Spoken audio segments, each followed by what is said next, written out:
So what we have is a requirement for realistic reflections. But this game really just takes it to the next level.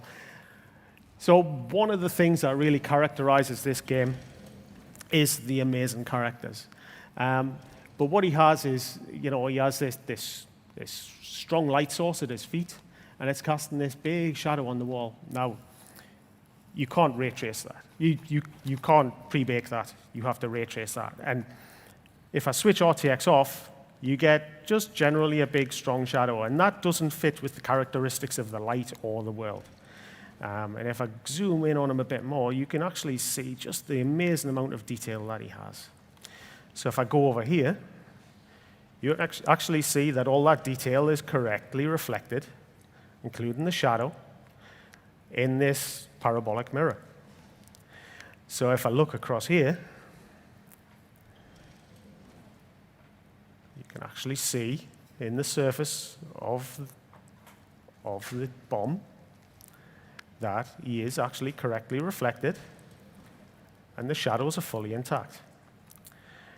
So a little wander through this amazing world. This has an absolutely beautiful aesthetic. There's some real artistry in here. Now, this guy, again, he has a strong light. And with RTX off, it's just a strong light with a very harsh shadow. And it detracts from the real beauty of these models. So as you can see, it isn't just static. We have some dynamics in here.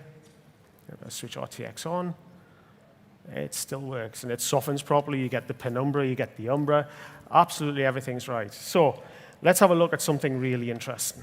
So screen space reflections. We've talked about it all the time, right? And you can see that screen space reflections, when presented with a mirror that's very obvious here, you can actually see that it just breaks down because there's no information in the scene that can actually be reflected properly.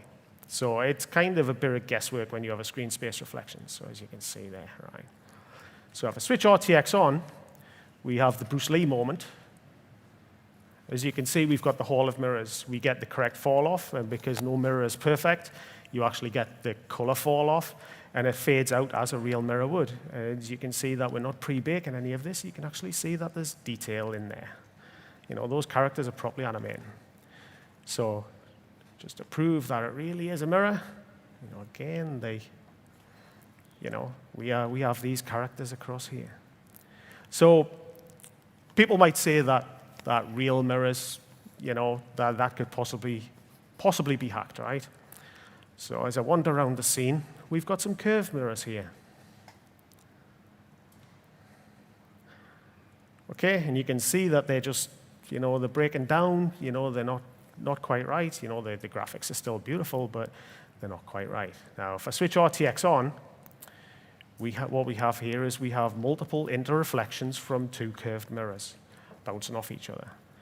And there are more mirrors in the scene. We're not limited to two. We still have the Hall of Mirrors effect going on across here. This is real ray tracing.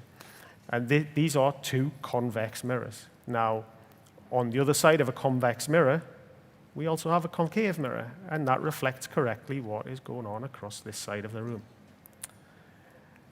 So, as you can see, we've got gorgeous shadows going on down here, the proper penumbra, the proper umbra, and even the smallest little details of this little guy down here. I mean, he's just awesome. You can't help but fall in love with these characters. And with that, I'd like to thank you, and I think Munfish have done an amazing job with this.